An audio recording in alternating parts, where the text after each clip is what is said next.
ಎಲ್ಲರಿಗೂ ನಮಸ್ಕಾರ. ನಾನು ವಿಜಯಾ ಪಾಟೀಲ್. ನಾನು 10ನೇ ತರಗತಿ ಕನ್ನಡ ಮಾಧ್ಯಮ ಸಮಾಜ ವಿಜ್ಞಾನದ 2ನೇ ಭಾಗದ ಪಾಠಗಳನ್ನು ಇವತ್ತು ಮಾಡ್ತಾ ಇದ್ದೀನಿ.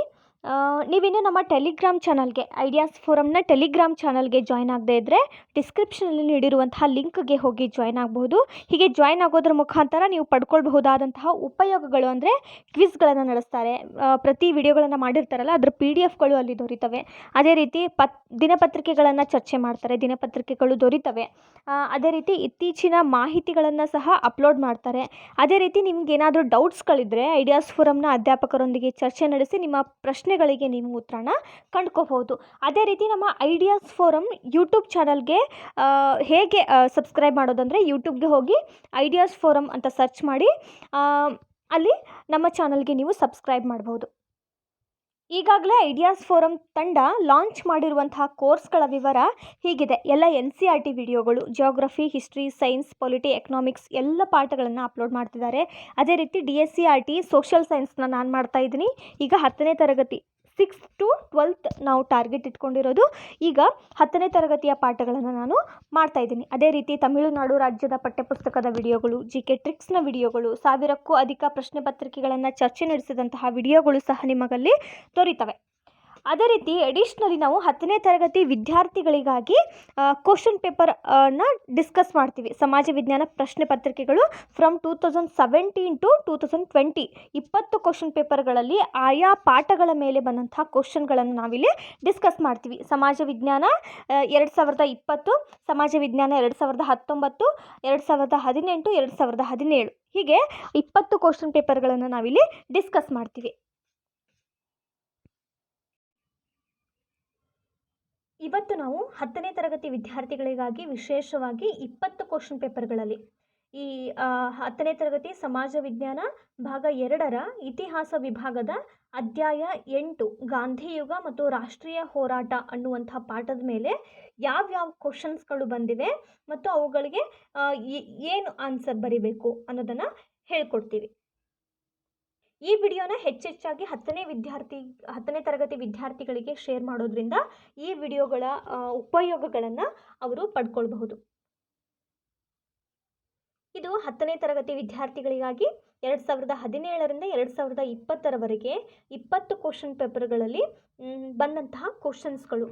ಭಾರತದ ಸ್ವತಂತ್ರ ಚಳುವಳಿಯಲ್ಲಿ ಬಾಲ್ ಗಂಗಾಧರ್ ತಿಲಕರ ಪಾತ್ರವನ್ನು ವಿವರಿಸಿ ಅಂತ ಕೇಳ್ತಾರೆ. ಇಲ್ಲಿ ಬಾಲ್ ಗಂಗಾಧರ್ ತಿಲಕರು ಯಾವ ರೀತಿ ಕಾರ್ಯವನ್ನು ನಿರ್ವಹಿಸಿದ್ರು ಭಾರತದ ಸ್ವತಂತ್ರ ಹೋರಾಟದಲ್ಲಿ ಅಂತ ಬರಿಬೇಕು. ಇದು ಸ್ವತಂತ್ರ ಹೋರಾಟ ಅನ್ನುವಂಥ ಪಾಠದ ಮೇಲೆ ಬಂದಂಥ ಕ್ವಶನ್ಸ್. ಹಿಂದಿನ ಪಾಠದಲ್ಲಿಯೇ ನಾವು ಈ ಕ್ವಶನ್ಸ್ಗೆ ಆನ್ಸರನ್ನು ಹೇಳಿದ್ವಿ. ಬಾಲ್ ಗಂಗಾಧರ್ ತಿಲಕರು ಸ್ವರಾಜ್ಯ ನನ್ನ ಜನ್ಮಸಿದ್ಧ ಹಕ್ಕು, ಅದನ್ನು ಪಡೆದೇ ತೀರುವೆ ಅಂತ ಘೋಷಿಸುವ ಮೂಲಕ ಬಹುಸಂಖ್ಯಾತ ಭಾರತೀಯರ ಮನದಾಳದ ಭಾವನೆಯನ್ನು ಹೊರಹಾಕ್ತಾರೆ. ಪೂರ್ಣ ಸ್ವರಾಜ್ಯವನ್ನು ಪಡೆಯೋದು ತೀವ್ರವಾದಿಗಳ ಗುರಿಯಾಗಿತ್ತು. ತೀವ್ರವಾದಿಗಳಲ್ಲಿ ಬಾಲ್ ಗಂಗಾಧರ್ ತಿಲಕರು ಕೂಡ ಒಬ್ಬರು. ಇವರು ಸ್ವತಂತ್ರ ಹೋರಾಟಕ್ಕೆ ಜನಸಾಮಾನ್ಯರನ್ನು ಸಂಘಟಿಸುವಂತಹ ಪ್ರಯತ್ನವನ್ನು ಮಾಡ್ತಾರೆ. ಈ ಹಿನ್ನೆಲೆಯಲ್ಲಿ ಧಾರ್ಮಿಕ ಆಚರಣೆಗಳ ಮೂಲಕ ಜನರನ್ನು ಸಂಘಟಿಸಿ ಬ್ರಿಟಿಷ್ ವಿರೋಧಿ ಹೋರಾಟಕ್ಕೆ ಅವರನ್ನು ಸಜ್ಜುಗೊಳಿಸ್ತಾರೆ. ಗಣೇಶ, ಶಿವಾಜಿ, ದುರ್ಗಾ ಮುಂತಾದ ಉತ್ಸವಗಳ ಮೂಲಕ ಜನರನ್ನು ಹೋರಾಟಕ್ಕೆ ಪ್ರೇರೇಪಿಸ್ತಾರೆ. ಈ ಎಲ್ಲ ಬೆಳವಣಿಗೆಗಳ ಹಿನ್ನೆಲೆಯಲ್ಲಿ 1906ರಲ್ಲಿ ಪ್ರತ್ಯೇಕ ಮುಸ್ಲಿಂ ಅಸ್ಮಿತೆಯನ್ನು ರೂಪಿಸಿಕೊಳ್ಳುವಂತಹ ಮುಸ್ಲಿಂ ಲೀಗ್ ಹುಟ್ಟುಕೊಳ್ಳುತ್ತೆ. ತಿಲಕರು ಮರಾಠಿ ಭಾಷೆಯಲ್ಲಿ ಕೇಸರಿ ಮತ್ತು ಇಂಗ್ಲಿಷ್ ಭಾಷೆಯಲ್ಲಿ ಮರಾಠ ಪತ್ರಿಕೆಗಳನ್ನು ಬ್ರಿಟಿಷರ ವಿರುದ್ಧದ ಹೋರಾಟಕ್ಕೆ ಬಳಸ್ಕೊಳ್ತಾರೆ. ಈ ಪತ್ರಿಕೆಗಳ ಮೂಲಕ ಜನಸಾಮಾನ್ಯರನ್ನೂ ಕೂಡ ರಾಷ್ಟ್ರೀಯ ಹೋರಾಟಕ್ಕೆ ಇವರು ಪ್ರೇರೇಪಿಸ್ತಾರೆ. ಅವರ ಕ್ರಾಂತಿಕಾರಿ ಬರವಣಿಗೆಗಳು ಜನರನ್ನು ಕೆರಳಿಸ್ತವೆ. ಈ ಹಿನ್ನೆಲೆಯಲ್ಲಿ ಬ್ರಿಟಿಷ್ ಸರ್ಕಾರ ತಿಲಕರನ್ನು ಬಂಧಿಸುತ್ತೆ. ಜೈಲಿನಲ್ಲಿಯ ಈ ಸಂದರ್ಭವನ್ನು ಸದುಪಯೋಗಪಡಿಸಿಕೊಂಡಂತಹ ತಿಲಕರು ಗೀತಾ ರಹಸ್ಯ ಅನ್ನುವಂತಹ ಗ್ರಂಥವನ್ನು ರಚಿಸುವ ಮೂಲಕ ಸ್ವತಂತ್ರ ಹೋರಾಟಕ್ಕೆ ಮತ್ತಷ್ಟು ತೀವ್ರತೆಯನ್ನು ತಂದುಕೊಡ್ತಾರೆ. ಇದು ಭಾರತದ ಸ್ವತಂತ್ರ ಚಳುವಳಿಯಲ್ಲಿ ಬಾಲ್ ಗಂಗಾಧರ್ ತಿಲಕರ ಪಾತ್ರ. ಇನ್ನು 2ನೇ ಪ್ರಶ್ನೆ, ಗಾಂಧೀಜಿಯವರು ಅಸಹಕಾರ ಚಳುವಳಿಯಲ್ಲಿ ಹಾಕಿಕೊಂಡಿದ್ದಂತಹ ಕಾರ್ಯಕ್ರಮಗಳನ್ನು ವಿವರಿಸಿ ಅಂತ ಕೇಳ್ತಾರೆ. ಇದು 4 ಮಾರ್ಕ್ಸ್ಗೆ ಕೇಳಿದಂತಹ 2019ರಲ್ಲಿ ಕೇಳಿದಂತಹ ಪ್ರಶ್ನೆ.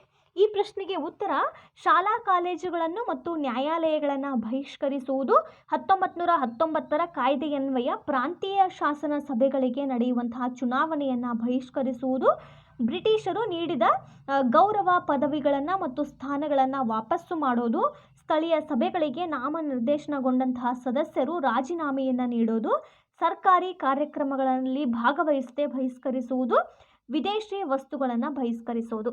ಇವುಗಳ ಜೊತೆಗೆ ಅಸಹಕಾರ ಚಳುವಳಿಯ ಇತರ ಪ್ರಮುಖ ಕಾರ್ಯಯೋಜನೆಗಳು ಅಂತಂದರೆ ಕೈಮಗ್ಗದ ನೇಕಾರಿಕೆಯನ್ನು ಉತ್ತೇಜಿಸೋದು ಮತ್ತು ಖಾದಿಯನ್ನು ತಯಾರಿಸೋದು, ರಾಷ್ಟ್ರೀಯ ಶಾಲೆಗಳನ್ನು ತೆರೆಯೋದು, ಹಿಂದೂ ಮತ್ತು ಮುಸ್ಲಿಮರ ನಡುವೆ ಐಕ್ಯತೆಯನ್ನು ಸಾಧಿಸೋದು, ಅಸ್ಪೃಶ್ಯತೆಯನ್ನು ಹೋಗಲಾಡಿಸೋದು ಮತ್ತು ಮಹಿಳೆಯರನ್ನು ಶೋಚನೀಯ ಸ್ಥಿತಿಯಿಂದ ಪಾರು ಮಾಡಿ ಅವರಲ್ಲಿ ಸಬಲೀಕರಣವನ್ನು ತರೋದು. ಇವೇ ಮುಂತಾದ ಕಾರ್ಯಕ್ರಮಗಳನ್ನು ಗಾಂಧೀಜಿಯವರು ಅಸಹಕಾರ ಚಳುವಳಿಯಲ್ಲಿ ಹಾಕ್ಕೊಳ್ತಾರೆ. ಇನ್ನು ಮೂರನೇ ಪ್ರಶ್ನೆ, ಭಾರತದ ಸ್ವತಂತ್ರ ಹೋರಾಟದಲ್ಲಿ ಸುಭಾಷ್ ಚಂದ್ರ ಬೋಸರ ಪಾತ್ರವನ್ನು ವಿವರಿಸಿ ಅಂತ ಕೇಳ್ತಾರೆ.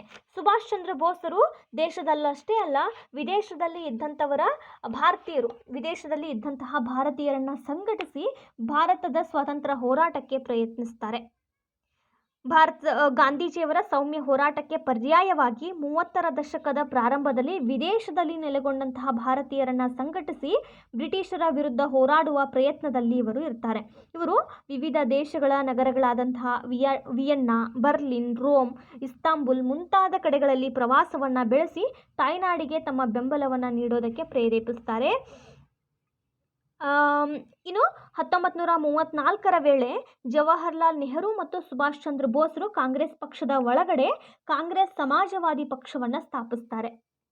ಇವರು ಗಾಂಧೀಜಿಯವರೊಂದಿಗೆ ಮೃದು ಸ್ವಭಾವವನ್ನು ಹೊಂದಿದಂತಹ, ಮೃದು ಧೋರಣೆಯನ್ನು ಹೊಂದಿದಂತಹ ಗಾಂಧೀಜಿಯವರ ಜೊತೆ ಭಿನ್ನಾಭಿಪ್ರಾಯವನ್ನು ಹೊಂದ್ತಾರೆ.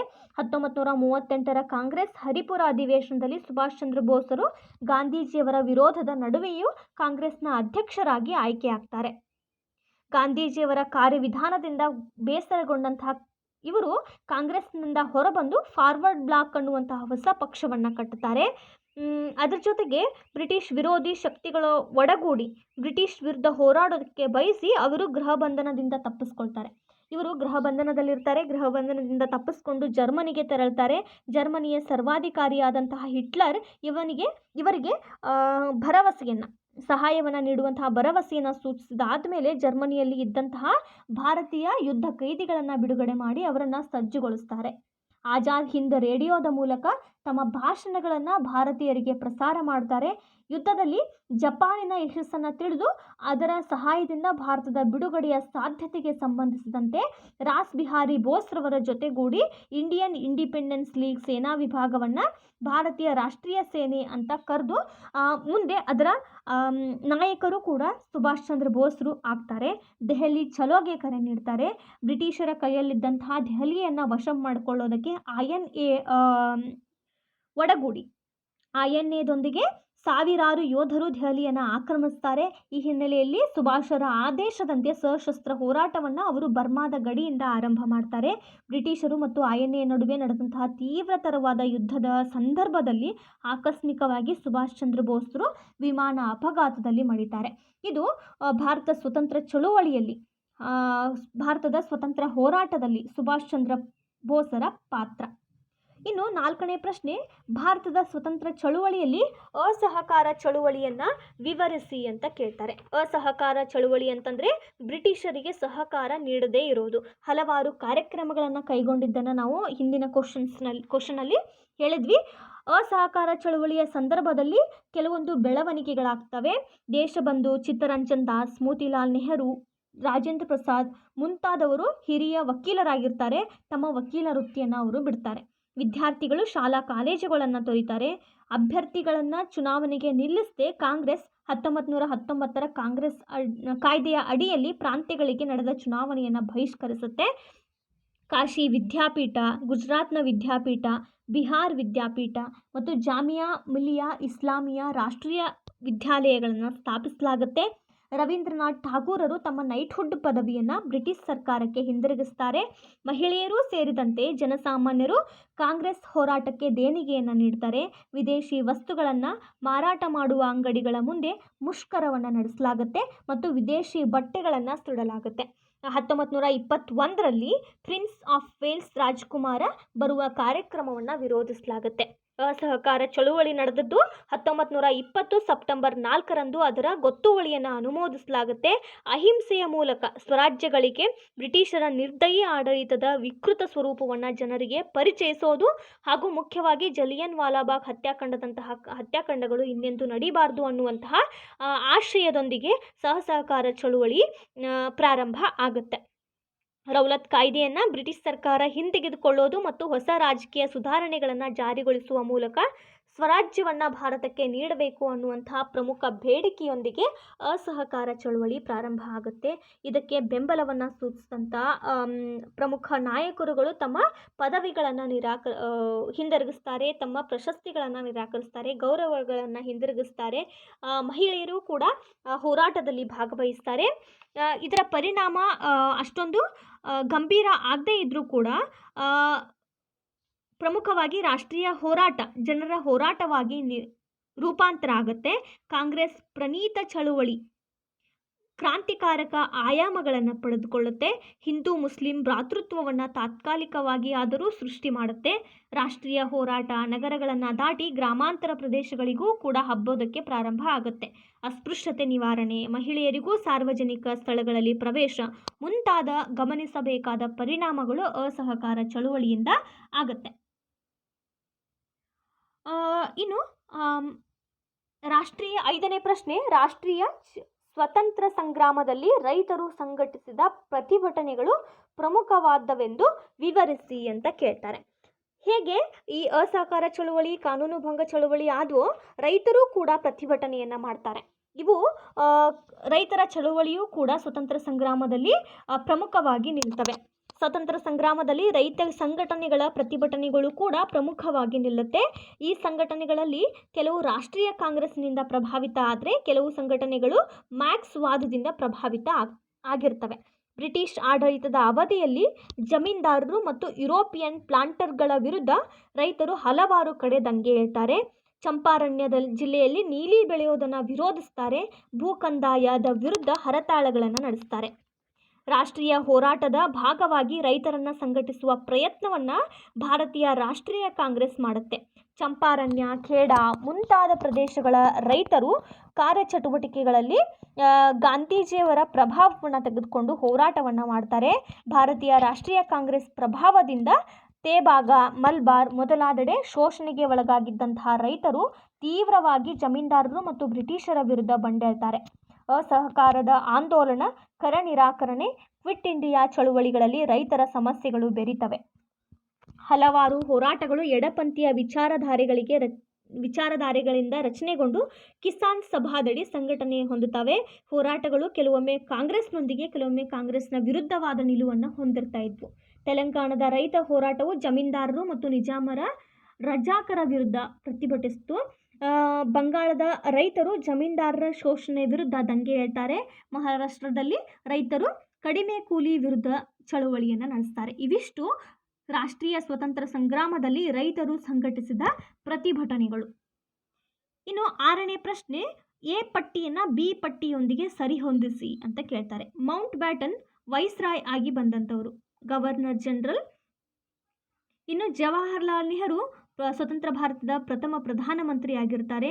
ಡಾಕ್ಟರ್ ಬಾಬು ರಾಜೇಂದ್ರ ಪ್ರಸಾದ್ ಅವರು ರಾಷ್ಟ್ರಪತಿ ಆಗ್ತಾರೆ. ಸರ್ದಾರ್ ವಲ್ಲಭಾಯಿ ಪಟೇಲರು ಗೃಹ ಮಂತ್ರಿ ಆಗ್ತಾರೆ. ಇಷ್ಟು 1 ಮಾರ್ಕ್ಸ್ಗೆ ಮಲ್ಟಿಪಲ್ ಚಾಯ್ಸ್ ಕ್ವಶನಲ್ಲಿ ಕೇಳುವಂತಹ ಪ್ರಶ್ನೆ ಇದು. ಭಾರತದ ಪ್ರಥಮ ಗೃಹ ಮಂತ್ರಿಯಾದವರು ಸರ್ದಾರ್ ವಲ್ಲಭಾಯಿ ಪಟೇಲ್ ಅವರು. 8ನೇ ಪ್ರಶ್ನೆ, ನೆಹರೂರವರು ಪ್ರಧಾನಮಂತ್ರಿ ಆದ ನಂತರ ರಾಷ್ಟ್ರಕ್ಕೆ ನೀಡಿದಂತಹ ಪ್ರಮುಖ ಕೊಡುಗೆಗಳನ್ನು ವಿವರಿಸಿ ಅಂತ ಕೇಳ್ತಾರೆ. ನೆಹರೂರವರ ಬಗ್ಗೆ ಹೇಳೋದಾದರೆ, ಇವರು ಹೋಮ್ ರೂಲ್ ಚಳುವಳಿಯೊಂದಿಗೆ ಸ್ವತಂತ್ರ ಹೋರಾಟಕ್ಕೆ ಪ್ರವೇಶವನ್ನು ಪಡಿತಾರೆ. ಗಾಂಧೀಜಿಯವರು ಅಸಹಕಾರ ಚಳುವಳಿಯನ್ನು ಹಿಂದೆ ಪಡೆದಿದ್ದರಿಂದ ನಿರಾಸೆಯನ್ನು ವ್ಯಕ್ತಪಡಿಸ್ತಾರೆ. ನೆಹರೂರವರ ಚಿಂತನೆಗಳು ರಾಜಕೀಯ ಚಟುವಟಿಕೆಗಳಿಗೆ ಹೊಸ ತಿರುವನ್ನು ನೀಡುತ್ತವೆ. ಇವರು ಕಮ್ಯುನಿಸ್ಟರ ಸಿದ್ಧಾಂತಗಳಿಂದ ಪ್ರಭಾವವನ್ನು ಹೊಂದಿರ್ತಾರೆ. ಪರಿಣಾಮವಾಗಿ ಭಾರತೀಯ ರಾಷ್ಟ್ರೀಯ ಕಾಂಗ್ರೆಸ್ನಲ್ಲಿ ಎಡಪಂಥೀಯ ಆಶಯಗಳು ಪ್ರಬಲ ಆಗ್ತವೆ. ಕೈಗಾರೀಕರಣ ಮತ್ತು ನವಭಾರತ ಶಿಲ್ಪಿಯಾಗಿ ಭಾರತದ ಮೊದಲ ಪ್ರಧಾನಮಂತ್ರಿಯಾಗಿದ್ದಂತಹ ನೆಹರೂರವರು ಉಕ್ಕಿನ ಮನುಷ್ಯ ಎಂದು ಖ್ಯಾತಿಯಾಗಿದ್ದಂತಹ ಭಾರತದ ಮೊದಲ ಗೃಹ ಮಂತ್ರಿಗಳಾಗಿದ್ದಂತಹ ಸರ್ದಾರ್ ವಲ್ಲಭಭಾಯಿ ಪಟೇಲರ ನೇತೃತ್ವದಲ್ಲಿ ಭಾರತದ ಅನೇಕ ದೇಶಿ ಸಂಸ್ಥಾನಗಳ ವಿಲೀನೀಕರಣಕ್ಕೆ ಕಾರಣರಾಗ್ತಾರೆ. ನಂತರ ಭಾಷಾವಾರು ಪ್ರಾಂತಗಳ ರಚನೆಯ ಮೂಲಕ ಭಾರತಕ್ಕೆ ವಿವಿಧತೆಯನ್ನು ಒಪ್ಪುವ ತಾತ್ವಿಕ ತಳಹದಿಯನ್ನು ಹಾಕ್ತಾರೆ. ಬಂಡವಾಳ ಮತ್ತು ಸಮಾಜವಾದಿ ತತ್ವಗಳನ್ನೊಳಗೊಂಡಂತಹ ಮಿಶ್ರ ಆರ್ಥಿಕ ನೀತಿ ನೆಹರು ಮತ್ತು ಅವರ ಆಧುನಿಕ ಭಾರತದ ಅಭಿವೃದ್ಧಿಯ ಮೈಲುಗಲ್ಲಾಯಿತು. ಬೃಹತ್ ಕೈಗಾರೀಕರಣದಿಂದ ದೇಶದ ಅಭಿವೃದ್ಧಿ ಸಾಧ್ಯ ಅಂತ ಅವರು ಬಲವಾಗಿ ನಂಬಿದ್ರು. ಸ್ವಾತಂತ್ರ್ಯಾನಂತರ ಪಂಚವಾರ್ಷಿಕ ಯೋಜನೆಗಳ ಮೂಲಕ ದೇಶದ ಅಭಿವೃದ್ಧಿಯ ಕನಸನ್ನು ಅವರು ಕಂಡರು. ವಿಶೇಷವಾಗಿ ಪಂಚವಾರ್ಷಿಕ ಯೋಜನೆಯ ಮೂಲಕ ಮೂಲಭೂತ ಮತ್ತು ಬೃಹತ್ ಕೈಗಾರೀಕರಣಕ್ಕೆ ಅವರು ಚಾಲನೆಯನ್ನು ನೀಡುತ್ತಾರೆ. ಭಾರತ ಅಣುಶಕ್ತಿಯನ್ನು ಹೊಂದಬೇಕು ಅನ್ನುವಂತಹ ಆಶಯದಿಂದ MG ಬಾಬಾ ಅವರ ನೇತೃತ್ವದಲ್ಲಿ ಭದ್ರ ತಳಹದಿಯನ್ನು ರೂಪಿಸ್ತಾರೆ. ವಿದೇಶಾಂಗ ನೀತಿಗೆ ಸಂಬಂಧಿಸಿದಂತೆ ಭಾರತವು ಬಣಗಳ ಧ್ರುವೀಕೃತ ವ್ಯವಸ್ಥೆಯಿಂದ ವಿಮುಕ್ತವಾಗಬೇಕು ಅಂತ ಆಲಿಪ್ತ ನೀತಿಯನ್ನು ಅನುಸರಿಸ್ತಾರೆ. ಪಂಚಶೀಲ ತತ್ವಗಳ ಆಧಾರದ ಮೇಲೆ ಶಕ್ತಿ ರಾಜಕಾರಣದಿಂದ ದೂರವೇ ಉಳಿದು ಶಾಂತಿ ಸಹಬಾಳ್ವೆಯ ಸೂತ್ರಗಳನ್ನು ಅನುಷ್ಠಾನಕ್ಕೆ ತರೋದಕ್ಕೆ ಇವರು ಕಾರಣರಾಗ್ತಾರೆ. ನೆಹರೂರವರು ಪ್ರಧಾನಮಂತ್ರಿ ಆದ ನಂತರ ರಾಷ್ಟ್ರಕ್ಕೆ ನೀಡಿದಂತಹ ಕೊಡುಗೆ ಏನು ಅಂತಂದರೆ ಇವರು ಸಂಸ್ಥಾನಗಳ ವಿಲೀನೀಕರಣಕ್ಕೆ ಕಾರಣರಾಗ್ತಾರೆ. ಭಾಷಾವಾರು ಪ್ರಾಂತಗಳನ್ನು ರಚನೆ ಮಾಡ್ತಾರೆ. ಕೈಗಾರೀಕರಣದ ಅಭಿವೃದ್ಧಿಗಾಗಿ ಶ್ರಮಿಸ್ತಾರೆ. ಪಂಚವಾರ್ಷಿಕ ಯೋಜನೆಗಳನ್ನು ರೂಪಿಸ್ತಾರೆ. ಅಣುಶಕ್ತಿಯನ್ನು ಹೊಂದಬೇಕು ಅನ್ನುವಂತಹ ಆಶ್ರಯದಿಂದ ಭದ್ರ ತಳಹದಿಯನ್ನು ಹಾಕ್ತಾರೆ. ಆಲಿಪ್ತ ನೀತಿಯನ್ನು ಪ್ರತಿಪಾದಿಸ್ತಾರೆ. ಅದೇ ರೀತಿ ಶಾಂತಿ ರಾಜಕಾರಣದ ಆಶಯ ಹೊಂದಿದಂತಹ ಪಂಚಶೀಲ ತತ್ವಗಳನ್ನು ಇವರು ಪ್ರತಿಪಾದಿಸ್ತಾರೆ. ಇವಿಷ್ಟು ನೆಹರೂರವರು ಪ್ರಧಾನಮಂತ್ರಿ ಆದ ನಂತರ ರಾಷ್ಟ್ರಕ್ಕೆ ನೀಡಿದಂತಹ ಪ್ರಮುಖ ಕೊಡುಗೆಗಳು. ಇನ್ನು 9ನೇ ಪ್ರಶ್ನೆ, ಬಂಗಾಳದ ವಿಭಜನೆಗೆ ಕಾರಣವೇನು ಅಂತ ಕೇಳಿದ್ದಾರೆ.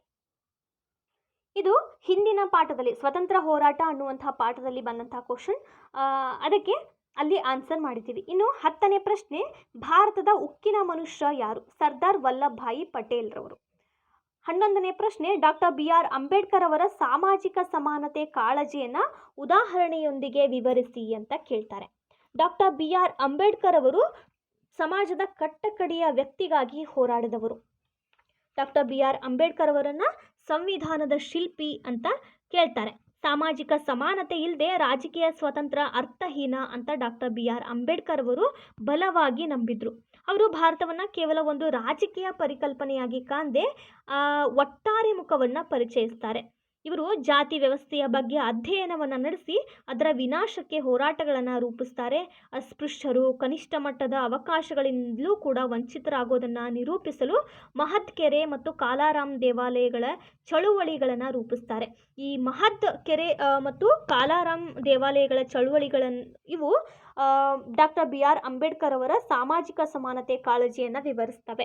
ಮಹಾರಾಷ್ಟ್ರದ ಮಹದ್ ಅನ್ನುವಂತಹ ಊರಿನಲ್ಲಿ ಕೆರೆಯ ನೀರನ್ನು ಅಸ್ಪೃಶ್ಯರು ಬಳಸುವಂತಿರಲಿಲ್ಲ. ನೀರಿನ ಬಳಕೆಯನ್ನು ಊರಿನ ಅಸ್ಪೃಶ್ಯರು ಉಪಯೋಗಿಸುವಂತೆ ರೂಪಿಸಿದಂತಹ ಚಳುವಳಿಯನ್ನು ಮಹದ್ ಚಳುವಳಿ ಅಂತ ಕರೀತಾರೆ. ಹಾಗೆ ಕಾಲಾರಾಮ್ ಅನ್ನುವಂತಹ ದೇವಾಲಯದಲ್ಲಿ ಅಸ್ಪೃಶ್ಯರಿಗೆ ಪ್ರವೇಶ ಇರಲಿಲ್ಲ. ಅಲ್ಲಿ ಕೂಡ ಅಸ್ಪೃಶ್ಯರು ದೇವಾಲಯವನ್ನು ಪ್ರವೇಶಿಸುವ ಕ್ರಾಂತಿಕಾರಿಕ ಯೋಜನೆಯನ್ನು ಅಂಬೇಡ್ಕರ್ ಅವರು ರೂಪಿಸ್ತಾರೆ. ಆದರೆ ಅವುಗಳು ಜನರಲ್ಲಿ ಜಾಗೃತಿಯನ್ನು ಉಂಟು ಮಾಡಿದ್ರೂ ಕೂಡ ಈ ಚಳುವಳಿಗಳು ಆ ಕಾಲಘಟ್ಟದಲ್ಲಿ ಯಶಸ್ವಿ ಆಗಲಿಲ್ಲ. ಇಂತಹ ಸಮಸ್ಯೆಗಳಿಗೆ ಕಾನೂನು ಮಾರ್ಗವೇ ಉತ್ತರ ಅಂತ ಅವರು ನಂಬಿದ್ರು. ಈ 3 ತುಂಡು ಮೇಜಿನ ಸಭೆಗಳಲ್ಲೂ ಭಾಗವಹಿಸಿದಂತಹ ಡಾಕ್ಟರ್ BR ಅಂಬೇಡ್ಕರ್ ಅವರು ಸಮಾಜದ ಕಟ್ಟಕಡೆಯ ವ್ಯಕ್ತಿಗಾಗಿ ಹೋರಾಟವನ್ನು ಮಾಡ್ತಾರೆ. ಕೆಲವೊಂದಿಷ್ಟು ಅವರಿಗೆ ಸೌಲಭ್ಯಗಳನ್ನು ನೀಡಬೇಕು ಅನ್ನುವಂತಹ ಸಲಹೆಗಳನ್ನು ನೀಡ್ತಾರೆ.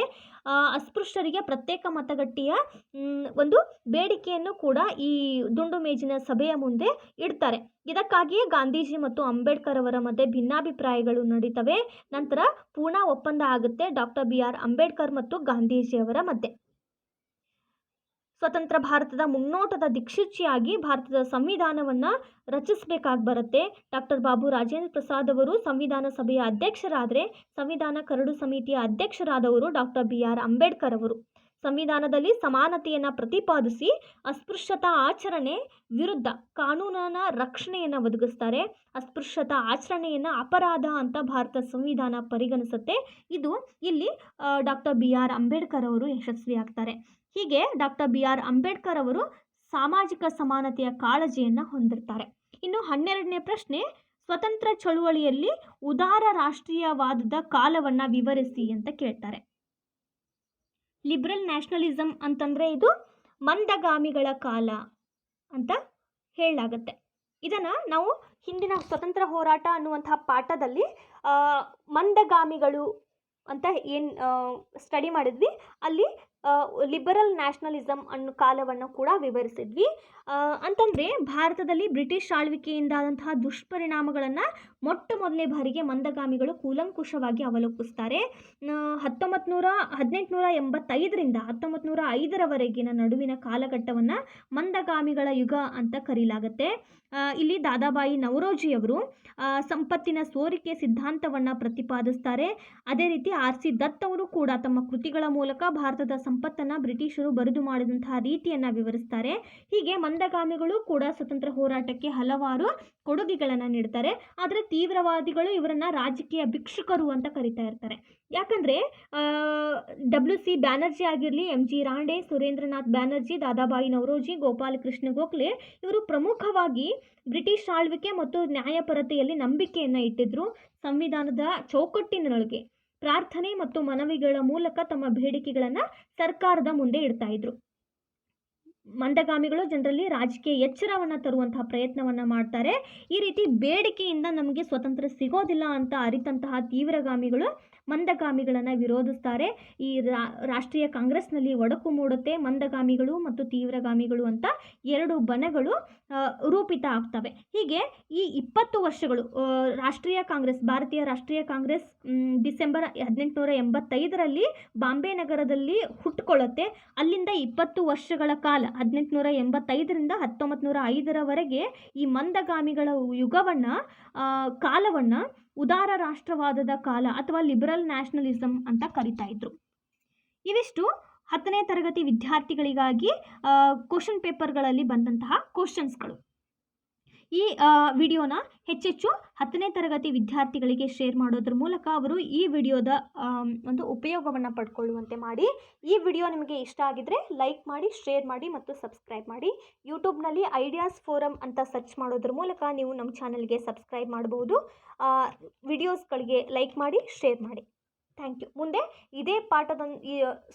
ಮುಂದಿನ ಪಾಠದೊಂದಿಗೆ ನಾನು ನಿಮ್ಮ ಜೊತೆ ಬರ್ತೀನಿ. Thank you.